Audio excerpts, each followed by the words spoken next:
नमस्कार। शुरुआत करते हैं बड़ी खबर के साथ जो लखनऊ से है। उत्तर प्रदेश ने नौकरी देने का रिकॉर्ड कायम कर दिया है। 4 सालों के भीतर 4 लाख नौकरी देने का रिकॉर्ड कायम किया है। सबसे ज्यादा नौकरियां दी गई हैं और रोजगार दिए गए हैं उत्तर प्रदेश में। इस बात का रिकॉर्ड कायम हो गया है। सुप्रीम कोर्ट भी भर्ती प्रक्रिया की तारीफ कर चुका है। कोविड काल में भी यहां पर भर्ती प्रक्रिया नहीं रुकी है। सबसे ज्यादा नौकरी और रोजगार देने वाला उत्तर प्रदेश पहला राज्य बन गया है। यूपी ने यह कीर्तिमान अपने नाम कर लिया है। बड़ी खबर लखनऊ से हम आपको बता रहे हैं।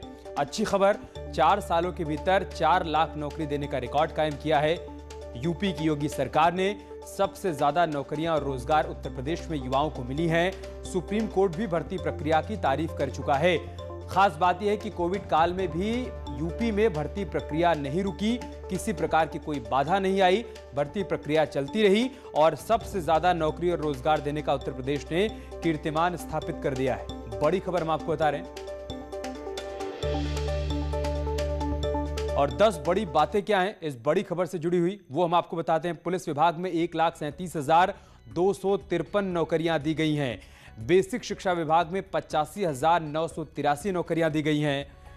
तीसरी बड़ी बात यह है कि स्वास्थ्य मिशन में 28,622 रोजगार सृजन किए गए हैं। यूपी लोक सेवा आयोग की तरफ से 26,103 रोजगारों का सृजन हुआ है। अधीनस्थ सेवा में 16,708 नौकरियां मिली हैं। माध्यमिक शिक्षा में 14,000 रोजगार मिले हैं। इसके अलावा स्वास्थ्य परिवार कल्याण विभाग में 8,556 नौकरियां मिली हैं। इसी तरह से यूपी पावर कॉरपोरेशन में 6,446 नौकरियां मिली हैं और उच्च शिक्षा में 4,615 नौकरियां मिली हैं। जबकि चिकित्सा शिक्षा में 1,112 लोगों को नौकरी दी गई है और इसके साथ ही उत्तर प्रदेश में ये कीर्तिमान रचा गया है।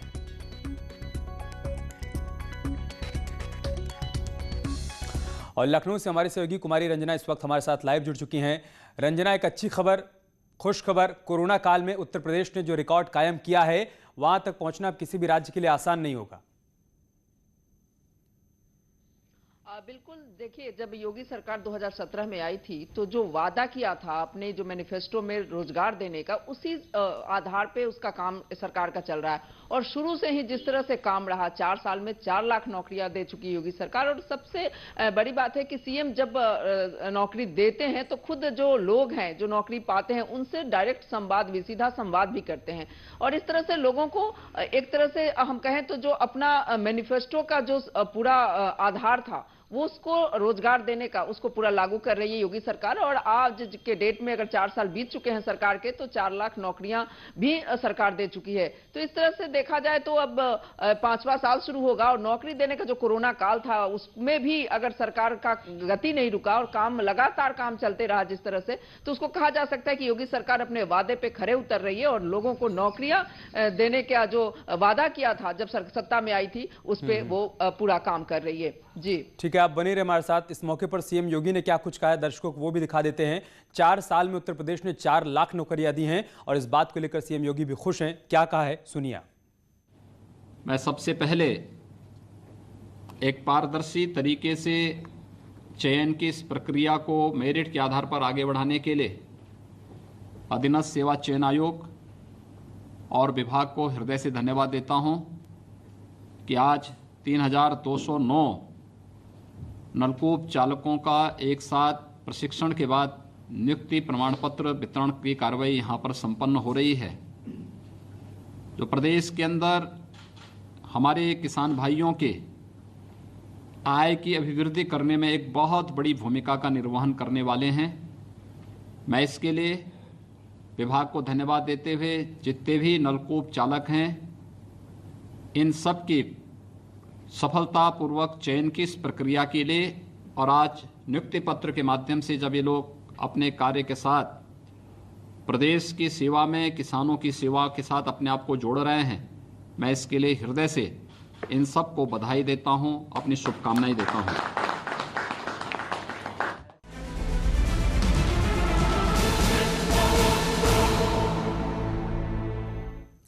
और बात करते एक और बड़ी खबर की। सीएम योगी आज बस्ती और गोरखपुर के दौरे पर हैं, जहां मुंडेरवा और गोरखपुर के पिपराइच में सल्फरलेस शुगर प्लांट का उद्घाटन करेंगे। इसके बाद शाम करीब 4 बजे गोरक्षनाथ मंदिर पहुंचेंगे और गोरखनाथ मंदिर में ही रात्रि विश्राम करने वाले हैं। सीएम योगी आज बस्ती और गोरखपुर दौरे पर हैं। सीएम योगी पहले बस्ती पहुंचेंगे। यहां करीब 1:30 बजे उनका हेलीकॉप्टर मुंडेरवा चीनी मिल परिसर में लैंड करेगा। मुंडेरवा चीनी मिल में सीएम योगी नई सल्फरलेस चीनी यूनिट का उद्घाटन करेंगे। इसके साथ ही दूसरे विकास कार्यों का भी सीएम योगी लोकार्पण और उद्घाटन करेंगे। सीएम योगी के दौरे को लेकर सभी तैयारियां पूरी हैं। सुरक्षा के कड़े इंतजाम किए गए हैं। सालों से बंद पड़ी मुंडेरवा चीनी मिल को चलाने की काफी वक्त से मांग चल रही थी। सीएम योगी ने सरकार में आने के बाद मुंडेरवा में नई चीनी मिल की यूनिट लगवाई, जिसमें गन्ने की पेराई शुरू हो चुकी है। इस मिल के लगने से 35,000 किसानों को फायदा मिल रहा है। करीब 50,000 से ज्यादा लोगों की रोजी रोटी चल रही है। इसके साथ सीएम योगी करीब 2:45 बजे गोरखपुर की पिपराइच चीनी मिल भी पहुंचेंगे, जहां सल्फरलेस शुगर प्लांट का उद्घाटन करेंगे। यूपी का पहला सल्फरलेस शुगर प्लांट। सीएम योगी करेंगे प्लांट का उद्घाटन। गोरखपुर बस्ती मंडल के गन्ना किसानों को सौगात, पिपराइच और मुंडेरवा चीनी मिलों की सौगात। चीनी मिलों की पेराई का लक्ष्य 65 लाख क्विंटल, रोजाना 50-50 हजार क्विंटल गन्ना पेराई की क्षमता। पिपराइच और मुंडेरवा चीनी मिलों में टरबाइन 25-25 करोड़ रुपए की लागत की टरबाइन।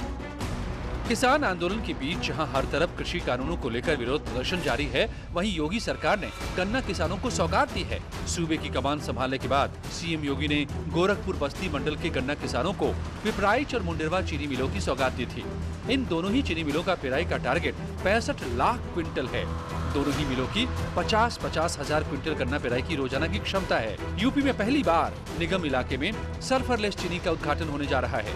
सल्फरलेस उत्पादित होने वाली चीनी के निर्यात की संभावनाएं ज्यादा होती हैं। इसके लिए पिपराइच और मुंडेरवा की चीनी मिलों में करीब 25-25 करोड़ रुपए के अत्याधुनिक प्लांट लगाए गए हैं। चीनी मिलों के कार्यक्रम के बाद सीएम योगी शाम 4 बजे गोरक्षनाथ मंदिर पहुंचेंगे और यहाँ रात को रुकेंगे। Bureau report, news 18। और हमारी सहयोगी रंजना लगातार हमारे साथ बनी हुई हैं। रंजना, सीएम योगी के आज के कार्यक्रम के बारे में क्या जानकारी, क्या अपडेट है आपके पास?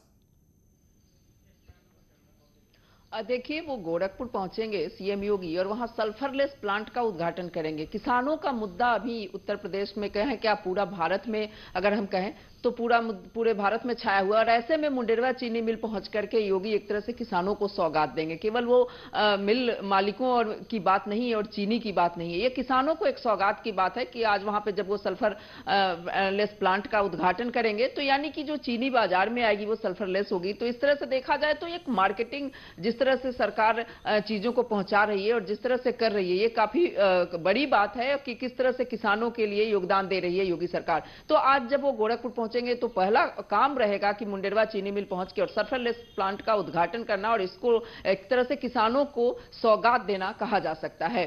जी, बहुत शुक्रिया आपका हमारे साथ जुड़ने के लिए और तमाम जानकारी हम तक पहुंचाने के लिए। और इस बीच एक बड़ी खबर आ रही है। बड़ी खबर है कि योगी सरकार किराएदारी कानून लाने की तैयारी कर रही है। इसमें किराएदार और मकान मालिक दोनों के हितों का पूरा ध्यान रखा जाएगा। साथ ही सरकार किराए पर घर देने वाले और उसमें रहने वाले लोगों से जानकारी भी जुटाएगी। किराएदारी कानून की तैयारी में है योगी सरकार। जल्द ही ये कानून लाया जाएगा। मकान मालिक और किराएदार विवाद इसके जरिए खत्म हो जाएंगे। दोनों के हितों का पूरा ध्यान रखा जाएगा इस कानून में। कानून से सरकार को जानकारी मिल पाएगी किराए पर रहने वाले लोगों के बारे में और साथ ही साथ मकान मालिक के बारे में भी। कोरोना काल में किराएदारों को किराए से राहत दिलाने के बाद में योगी सरकार अब किराएदारी विनियम नगरीय परिसर अध्यादेश 2020 को मंजूरी देने जा रही है, जिसके तहत किराएदार और मकान मालिक के बीच होने वाले विवाद तो कम होंगे ही होंगे, साथ ही साथ उत्तर प्रदेश के पास वो आंकड़ा भी मौजूद हो पाएगा जिसमें कितने मकान मालिकों ने अपने मकान किराए पर दिए हुए हैं। ऐसे में इस समय योगी सरकार किराएदारी नियम को लाने के बाद में किराएदारों के साथ साथ मकान मालिकों के हितों को भी सुरक्षित करने का फैसला ले चुकी है। रोड मैप तैयार किया जा चुका है। जल्द ही इस अध्यादेश को मंजूरी मिलने के बाद में किराएदारी अधिनियम के तहत में तमाम नई सौगातें किराएदारों को मिलेंगी। कैमरा पर्सन मनोज शाही के साथ प्रशांत पांडे, न्यूज़ 18 लखनऊ। और न्यूज़ 18 की खबर का बड़ा असर हुआ है बुलंदशहर में, जहां पर डॉक्टर से मारपीट के मामले में अपडेट आया है। आरोपियों के खिलाफ केस दर्ज कर लिया गया है। गिरफ्तारी के लिए पुलिस की 3 टीमों का गठन किया गया है। मारपीट कर सोने की चेन लूट ली गई थी। सीसीटीवी में मारपीट की तस्वीरें कैद हुई थी। हमने इस खबर को प्रमुखता से दिखाया। उस खबर का बड़ा असर हुआ है। आरोपियों के खिलाफ केस दर्ज कर लिया गया है और गिरफ्तारी के लिए पुलिस की 3 टीमों का गठन भी किया गया है। दरअसल डॉक्टर के साथ यहां पर न सिर्फ आरोपियों ने मारपीट की थी, बल्कि उनकी सोने की चेन भी छीन ली थी, जिसके बाद ये सीसीटीवी फुटेज सामने आया था। हमने इन तस्वीरों को प्रमुखता से दिखाया। असर ये हुआ कि FIR दर्ज कर पुलिस ने 3 टीमों का गठन कर दिया है।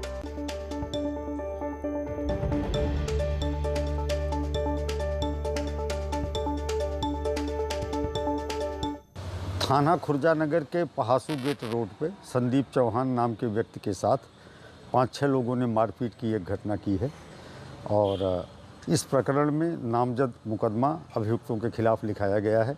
सीसीटीवी कैमरे में भी मारपीट का दृश्य जो है। यद्यपि इन्होंने मारपीट के साथ साथ चेन लूटने की भी बात लिखाई है, लेकिन फिलहाल सीसीटीवी कैमरों को देखने से लूट जैसी घटना नहीं है। फिलहाल मारपीट करने वाले नामित हैं, परिचित हैं। उनकी गिरफ्तारी का प्रयास किया जा रहा है। अभियोग दर्ज है। और एक बड़ी खबर कासगंज से आ रही है, जहां पर सड़क हादसे में 8 लोग घायल हो गए हैं। कासगंज में सड़क हादसा हुआ है और 8 लोग इस हादसे में घायल हो गए हैं। कासगंज में भीषण सड़क हादसा हुआ है। तेज रफ्तार टैंकर ने कार में टक्कर मार दी है। हादसे में कार सवार 8 लोग घायल हो गए हैं। 3 की हालत गंभीर बनी हुई है। उन्हें हायर सेंटर रेफर किया गया है। जानकारी के मुताबिक ये सभी लोग अस्थि विसर्जन करने जा रहे थे, तभी ये दर्दनाक हादसा हुआ।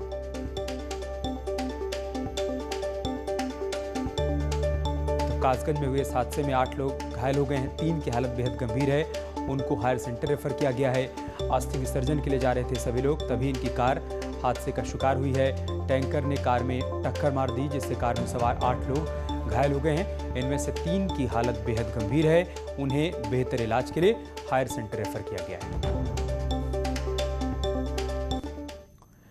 उधर लखनऊ में बेसिक शिक्षा मंत्री के आवास के बाहर शिक्षक भर्ती के प्रतियोगियों ने प्रदर्शन किया। 69,000 सहायक शिक्षक भर्ती मामले में त्रुटि संशोधन में राहत नहीं पाने वाले अभ्यर्थी बेसिक शिक्षा मंत्री के आवास पर पहुंचे और प्रदर्शन करने लगे। पुलिस ने लोगों को हिरासत में ले लिया है और इन्हें समझाने बुझाने का प्रयास किया गया है।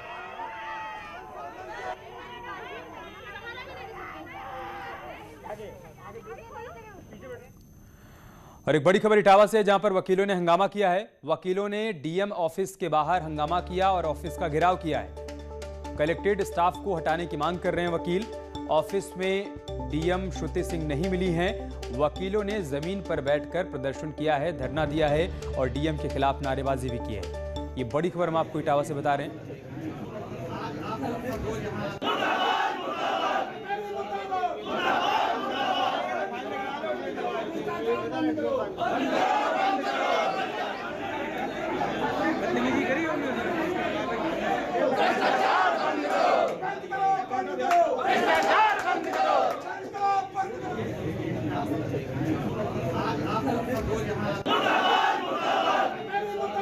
सदवक्तागण, एक मालखाने का इंचार्ज हमारे राजस्व बार एसोसिएशन के समय सदवक्तागण, एक मालखाने का इंचार्ज बाबू है मनोज श्रीवास्तव, उनकी भ्रष्टाचार पूर्ण कार्रवाई और भ्रष्टाचार पूर्ण कार्यशैली और उसकी जो बदतमीजी है उसके विरुद्ध 1 महीने से आंदोलनरत हैं। डीएम साहब से हम लोग मिले थे, 3 दिन का आश्वासन दिया था, अभी तक कोई कार्रवाई नहीं हुई है।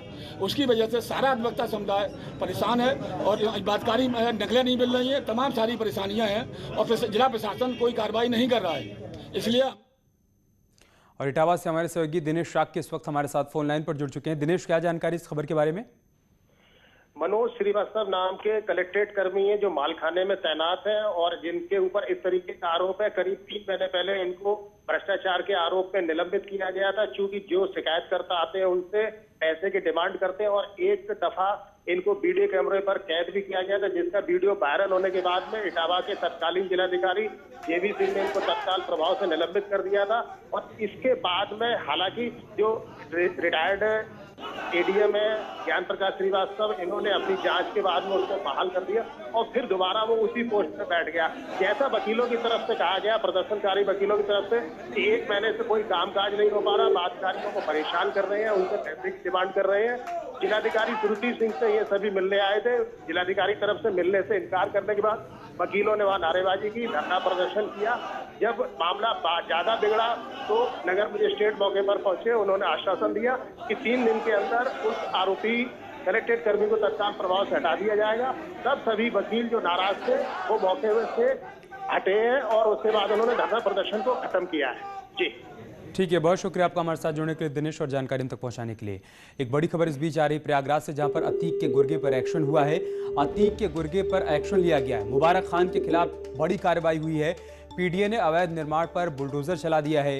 जेसीबी से 2 अवैध बिल्डिंग को जमींदोज किया जा रहा है। पूर्व सांसद अतीक अहमद का शार्प शूटर है और अब उस पर कड़ा एक्शन हो रहा है। उसकी इमारत को जमींदोज किया जा रहा है। ये बड़ी खबर हम आपको प्रयागराज से बता रहे हैं। अतीक अहमद के गुर्गे पर, जिसका नाम मुबारक खान है, उस पर बड़ी कार्रवाई हुई है। प्रयागराज डेवलपमेंट अथॉरिटी ने अवैध निर्माण पर बुलडोजर चला दिया है। जेसीबी से 2 अवैध बिल्डिंग्स को इस वक्त गिराया जा रहा है, उनको जमींदोज किया जा रहा है। पूर्व सांसद अतीक अहमद का शार्प शूटर है। प्रयागराज से सर्वेश इस वक्त हमारे साथ फोन लाइन पर जुड़ चुके हैं। सर्वेश, क्या जानकारी आपके पास इस खबर से जुड़ी हुई? देखिए, मैं आपको बताना चाहूंगा और दिखाना भी चाहूंगा कि किस तरह से एक बड़ी कार्रवाई हो रही है। योगी सरकार लगातार माफियाओं और अपराधियों के खिलाफ कार्रवाई कर रही है और उसी कड़ी में बाहुबली अतीक अहमद के खिलाफ कार्रवाई हुई है। अन्य कई माफियाओं के खिलाफ कार्रवाई हुई है।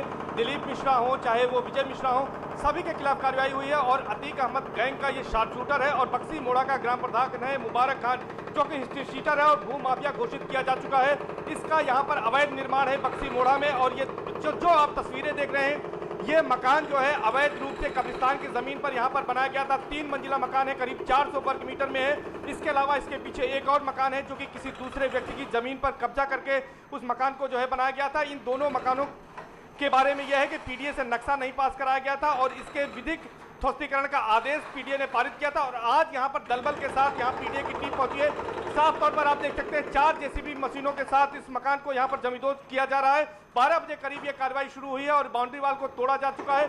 और यहाँ पर पुलिस फोर्स को दिखाना चाहेंगे किस तरह से यहाँ पर पुलिस फोर्स चारों तरफ तैनात है। चूंकि ये गाँव का माहौल है, किसी तरह का कोई उपद्रव न हो, कोई विरोध न हो, इसलिए चप्पे चप्पे पर यहाँ पर पुलिस तैनात है। यहाँ पर राजस्व के अधिकारी भी हैं, पुलिस के अधिकारी हैं और यहाँ पर पीडीओ के भी अधिकारी हैं। सभी लोग यहाँ पर हैं। यहाँ पर सैकड़ों मजदूरों को लगाया गया था। पहले मकान खाली कराया गया, उसके बाद इस मकान को यहाँ पर ध्वस्त करने की कार्रवाई की जा रही है। यहाँ पर परिवार की महिलाओं द्वारा थोड़ा इसका विरोध भी किया गया था, लेकिन यहाँ पर महिला पुलिस भारी संख्या में तैनात थी। साफ तौर पर आपको दिखाते हैं कि किस तरह से यहाँ पर महिला पुलिस तैनात है और वो महिलाओं को रोके हुए, जिसकी वजह से यहाँ पर कोई ज्यादा विरोध नहीं हो सका और चारों तरफ इसको छावनी में तब्दील पूरे इलाकों को कर दिया गया है। और हम दिखाना चाहेंगे किस तरह से आलीशान मकान यहाँ पर बना हुआ है। अंदर की ओर चलेंगे और आपको दिखाएंगे कि किस तरह से इस मकान को जमींदोज किया गया है।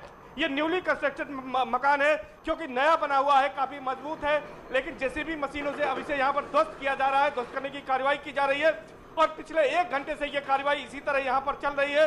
पहले मकान को खाली कराया गया और उसके बाद इस मकान को यहाँ पर जमींदोज कराया जा रहा है। और जो जेसीबी मशीनें हैं वो लगातार इस काम में यहाँ पर लगी हुई हैं और यहाँ पर सुरक्षा व्यवस्था को व्यापक इंतजाम किए गए हैं। पीडीए के यहाँ पर जोनल अधिकारी आलोक पांडे मौजूद हैं, जिनके नेतृत्व में यह कार्रवाई की जा रही है। पीएससी को यहाँ पर बुलाया गया है, कई थानों की फोर्स यहाँ पर मौजूद है और एक बड़ी कार्रवाई को आज पीडीए यहाँ पर अंजाम दे रही है। और ऐसा कहा जा रहा है कि अगले 1.5-2 घंटे में इस मकान को और एक अन्य मकान जो इस मकान के पीछे है, दोनों मकानों को जमींदोज करने की कार्रवाई जो है वो पीडीए पूरी कर लेगी। तो अब तक कहें कि लगभग 30 ऐसे अवैध निर्माण हैं जिनके खिलाफ पीडीए ने बुलडोजर चलाया है। उसमें एक और नाम इसका यहाँ पर शामिल हो गया है। तो इस तरह से कह सकते हैं कि लगातार पीडीए की जो कार्रवाई है वो माफियाओं के खिलाफ, बाहुबलियों के खिलाफ, अपराधियों के खिलाफ, जो उन्होंने अपराध से अर्जित संपत्ति की है उसको जमींदोज करने की जो कार्रवाई है वो कार्रवाई यहाँ पर चल रही है। और आप साफ तौर पर देख सकते हैं आगे जाना ठीक नहीं है, क्योंकि बड़े बड़े यहाँ पर पत्थर गिर रहे हैं, इसको तोड़ा जा रहा है। लेकिन इसको हम दिखा रहे हैं कि किस तरह से जो माफियाओं का गुरूर है, जो घमंड है और जो लोगों के मन में खौफ है, उस खौफ को भी इसके साथ ही साथ योगी सरकार खत्म कर रही है। और हम दूसरी तरफ दिखाना चाहेंगे किस तरह जो परिवार की महिलाएं हैं जो कि विरोध कर रही थी, उनको लेकर यहाँ पर भारी संख्या में पुलिस बल तैनात है, महिला पुलिस तैनात है, उनको वहाँ पर रोका गया है। महिलाएं कुछ कहने की कोशिश जरूर कर रही हैं, परिवार की इस कार्रवाई का विरोध कर रही हैं, लेकिन उसका कोई असर नहीं है, क्योंकि यहाँ पर पर्याप्त संख्या में पुलिस फोर्स तैनात की गई है। किसी तरह का यहाँ पर कोई बवाल न हो और यहाँ पर कार्रवाई बिल्कुल जारी है। करीब आधे किलोमीटर के दायरे को पूरी तरह से छावनी में यहाँ पर तब्दील किया गया है और यहाँ पर कड़ी सुरक्षा के बीच यहाँ पर ध्वस्तीकरण की कार्रवाई प्रयागराज विकास प्राधिकरण के अधिकारियों द्वारा यहाँ पर की जा रही है। आप साफ तौर पर देख सकते हैं कि लोगों का मजबा लग गया है, हुजूम लग गया है वाकई ये कहा जा सकता है कि योगी सरकार एक कड़ा संदेश दे रही है। अपराधियों और बाहुबलियों के खिलाफ ऑपरेशन नस्तुनाबूद चलाया था योगी सरकार ने, और ये संदेश देने की कोशिश की जा रही है कि अगर कहीं पर कुछ गलत है, कुछ दबंगई से, अपराध से अर्जित की गई संपत्ति है, तो उसको जरूर सरकार नस्तुनाबूद करेगी, उसको जरूर ध्वस्त करेगी। और उसी कड़ी में यह बड़ी कार्रवाई है। ये तमाम वो मजदूर हैं जिन्होंने इस मकान को खाली कराया है, मकान को खाली कराने के बाद यह ध्वस्तीकरण की कार्रवाई शुरू हुई। ये वो बेड भी है जो इस मकान के अंदर रहा होगा, और ये पुलिस फोर्स है जो कि यहाँ पर तैयार है, बिल्कुल तैनात है कि किसी तरह का अगर विरोध होता है तो तुरंत एक्शन लेने के लिए तैयार है। और ये बाउंड्री वाल है इस मकान के, साथ ही साथ तमाम जो जमीन थी, जो कब्रिस्तान की जमीन थी, उसको भी जो है बाहुबली ग्राम प्रधान के द्वारा कब्जा किया गया था। ये ग्राम प्रधान मुबारक खान जो है उसके खिलाफ कई आपराधिक मुकदमे दर्ज हैं, दर्जनों मुकदमे दर्ज हैं, और ये हिस्ट्री शीटर भी है करेली थाने का। इसके साथ ही साथ लंबे समय से फरार चल रहा है, लेकिन उसके खिलाफ अब ये बड़ी कार्रवाई यहाँ पर अंजाम दी जा रही है। और इस कार्रवाई को देख सकते हैं, दूसरी तरफ हम दिखाने की कोशिश करेंगे किस तरह से इस कार्रवाई को की जा रही है, और जिस तरह से कार्रवाई की जा रही है अगले 1-2 घंटे में ये मकान पूरी तरह से अब जमींदोज कर दिया जाएगा। जी अमित। सर्वेश, अतीक अहमद के शार्प शूटर के बारे में क्या जानकारी है? मुबारक खान के बारे में, वो कहाँ है? देखिए, मुबारक खान इस समय फरार चल रहा है। वो जिस जगह पर हम खड़े हैं ये बक्सी मोड़ा गांव है, और बक्सी मोड़ा गांव का वो ग्राम प्रधान है, लेकिन उसके ऊपर जो आरोप है कि वो भूमाफिया है, सरकारी जमीनों पर, ग्राम सभा की जमीनों पर कब्जा करके उसकी प्लाटिंग करके बेचने का उसका धंधा है, कब्रिस्तान की जमीन पर कब्जा करके, और ये मकान भी उसका कब्रिस्तान की जमीन पर बना हुआ है। और दूसरा मकान जो उसका है जिसके ध्वस्तीकरण की कार्रवाई होनी है वो किसी ग्रामीण की जमीन है, और उस पर अवैध रूप से कब्जा करके और उसने बनाया था। तो ये कह सकते हैं कि वो भूमाफिया है, उसके खिलाफ दर्जनों आपराधिक मुकदमे दर्ज हैं, और वो इन दिनों फरार चल रहा है और उसको हाजिर नहीं हो रहा था। तो इस तरह से बड़ा एक्शन लिया गया है, और आप देख सकते हैं किस तरह से जेसीबी मशीनें इस मकान को जो है वो जमींदोज करने में लगी है, इसको तहस नहस करने में लगी हैं, और अगले कुछ ही घंटों में अब ये मकान पूरी तरह से जमींदोज हो जाएगा। और जो सरकारी जमीन पर उसने कब्जा किया है, जो कब्रिस्तान की जमीन पर कब्जा किया है, जो गरीबों की जमीन पर कब्जा किया है, उसको खाली करा लिया जाएगा। और एक बड़ी कार्रवाई जो है वो मुबारक खान के खिलाफ की जा रही है। मुबारक खान का और भी बताएं आपको कि लंबा आपराधिक इतिहास है, उसके खिलाफ हत्या जैसे और तमाम जो है जो जमीन। सर्वेश, कैमरामैन से कहिए कि फोकस उसी घर पर रखें जिसे जमींदोज किया जा रहा है। और दूसरी बात ये बताइए, क्या प्राधिकरण ने कुछ और प्रॉपर्टीज को चिन्हित किया है, मुबारक खान की प्रॉपर्टी को या फिर अतीक अहमद की कुछ और करीबियों की प्रॉपर्टी को, जिसको भी ध्वस्त किया जाना हो, जिन पर कार्रवाई होनी हो? जी, निश्चित तौर पर पीडीए लगातार कार्रवाई कर रही है, और हम कैमरा पर्सन से कहेंगे वो दिखाएंगे किस तरह से मुबारक खान के इस आलीशान मकान को, ये कह सकते हैं 3 मंजिला मकान है जिसकी कीमत करोड़ों में है, अब उसको जमींदोज किया जा रहा है। और इसके अलावा बात करें कि इनके और भी जो प्रतिष्ठान है या इनके और जो जमीनें हैं उनके खिलाफ कार्रवाई करने, अवैध निर्माण के खिलाफ, तो पीडीए के पास पुलिस एक लंबी फेहरिस्त है अपराधियों के खिलाफ। पीडीए समय समय पर कार्रवाई कर रही है, लोगों के खिलाफ जो उनकी अवैध संपत्तियां हैं, जिनका पीडीए से नक्शा पास नहीं कराया गया, उनके खिलाफ कार्रवाई की तैयारी कर रही है।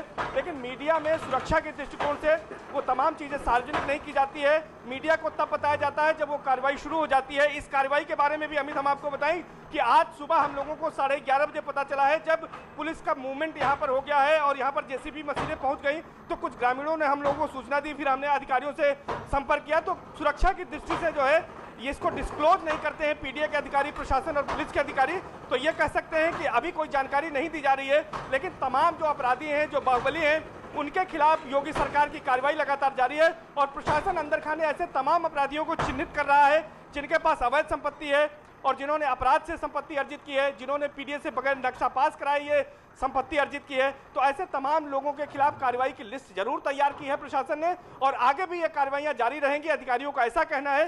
लेकिन अभी उनके बारे में उसको क्या कार्रवाई होनी है, किसकी किसकी संपत्ति है, इसको अभी अधिकारियों की ओर से डिस्क्लोज नहीं किया जा रहा है। लेकिन अब अमित आपको बताएं कि आज की ये जो कार्रवाई है वो अपने आप में बड़ी कार्रवाई है, और क्योंकि ये जो 2 मकान हैं ये 400 वर्ग मीटर में बने हैं और करोड़ों की इनकी कीमत है। जी सर्वेश, जब से प्रयागराज और उसके आसपास के इलाके में कार्रवाई शुरू हुई है तब से लगातार आप रिपोर्ट कर रहे हैं, अब तक अतीक अहमद और उसके गुर्गों की कितनी प्रॉपर्टी को ध्वस्त किया जा चुका होगा या फिर उसे कुर्क किया गया है? थोड़ा उसके बारे में दर्शकों को जानकारी दीजिए।